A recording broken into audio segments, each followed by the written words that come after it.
سیدنا صدیق اکبر رضی اللہ تعالیٰ عنہ، ان کا حضور سے تعلق صرف یہاں پر یہ تعلق رکتا نہیں ہے، بلکہ صدیق اکبر کی نسلوں میں، خاندان رسالت کی نسلوں میں یہ تعلق مسلسل پیہم تاریخ میں نظر آئے گا، تاریخ میں نظر آئے گا۔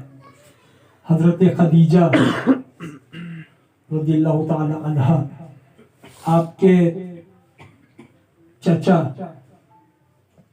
عوام جو حضرت خبیل کے بیٹے تھے، عوام کے بیٹے تھے زبیر جو حضرت خدیجہ کے چچا کے بیٹے تھے، چچا زاد بھائی، ان کا نکاح سیدنا صدیق اکبر رضی اللہ تعالی عنہ کی صاحبزادی اسماء بنت ابو بکر سے ہوا، اور ان سے جو بیٹے پیدا ہوئے وہ عبداللہ ابن زبیر ہیں، جو کربلا کے بعد جن کی شہادت ہوئی ہے۔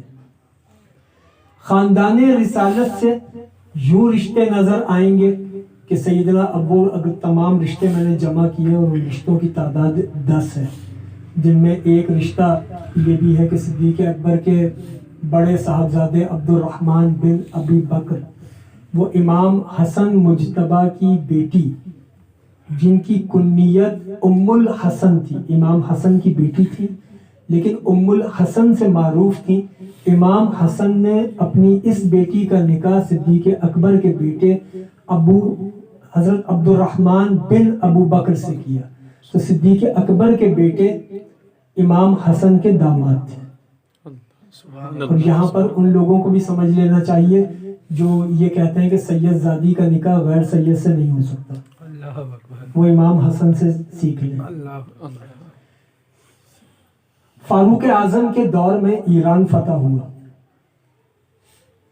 یزدگرد وہاں کا بادشاہ تھا، اس کی دونوں بیٹیاں مدینہ لائی گئیں، فاروق اعظم کے سامنے پیش کی گئیں۔ فاروق اعظم نے فرمایا کہ ان دونوں شہزادیوں کے نکاح کر دیتے ہیں۔ تو وہ جو بڑی بیٹی تھی انہوں نے کہا کہ ہم عام عورتیں نہیں ہیں، ہم شہزادیاں ہیں، عام لوگوں سے ہم نکاح نہیں کر سکتے، ہم شہزادیاں ہیں۔ فاروق اعظم نے فرمایا کہ اگر تم شہزادیاں ہو تو ہمارے پاس شہزادے ہیں، ہمارے پاس شہزادے ہیں۔ امام حسین سے بڑی بہن کا نکاح کیا، ان کا نام تھا شہر بانو، شہر بانو۔ امام حسین سے بڑی بہن کا نکاح کیا، شہر بانو۔ اور حضرت ابو بکر صدیق کے بیٹے محمد بن ابو بکر سے چھوٹی بہن کا نکاح کیا، ان کا نام تھا کیہان، کیہان۔ یہ دونوں یزدگرد کی بیٹیاں تھیں۔ ایک امام حسین کے نکاح میں گئی، دوسری بہن محمد بن ابو بکر کے نکاح میں آئی، یعنی ایک مولا علی کی بہو بن گئی، دوسری صدیق اکبر کی بہو بن گئی۔ اب یہ دونوں بہنیں محمد بن ابو بکر اور امام حسین کے نکاح میں تھے۔ امام حسین اور محمد بن ابو بکر یہ آپس میں ہم زلف ہو گئے، امام حسین اور محمد بن ابو بکر یہ ہم زلف ہو گئے۔ اب امام حسین کے ہاں ان زوجہ سے بیٹا ہوا، اس بیٹے کا نام رکھا علی بن حسین، کہلاتے ہیں امام زین العابدین، امام زین العابدین۔ ادھر محمد بن ابو بکر، ان کے ہاں دوسری بہن جو ان کی زوجہ تھی، ان کے ہاں بیٹا ہوا، ان کا نام تھا قاسم بن محمد بن ابو بکر۔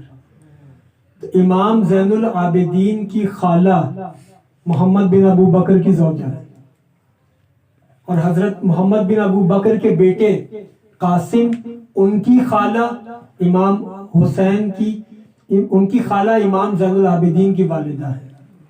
یہ دونوں خاندانوں میں قرابت دیکھی۔ اب اس کو میں کلائمیکس اس کا پیش کرنے جا رہا ہوں۔ اب ذہن میں ترتیب بنا لیجئے، ایک جانب مولا علی، دوسری جانب صدیق اکبر۔ مولا علی کے بیٹے امام حسین، صدیق اکبر کے بیٹے محمد بن ابو بکر۔ ایک شہزادی شہر بانو امام حسین کے نکاح میں، دوسری بہن کیہان وہ محمد بن ابو بکر کے نکاح میں۔ امام حسین کے ہاں امام زین العابدین کی ولادت ہوئی، ادھر محمد بن ابو بکر کے ہاں حضرت قاسم کی ولادت ہوئی۔ جب امام زین العابدین کا نکاح ہوا تو ان کے ہاں پھر بیٹا پیدا ہوا محمد باقر، امام محمد باقر، اور حضرت قاسم کے ہاں بیٹی پیدا ہوئی حضرت فردہ،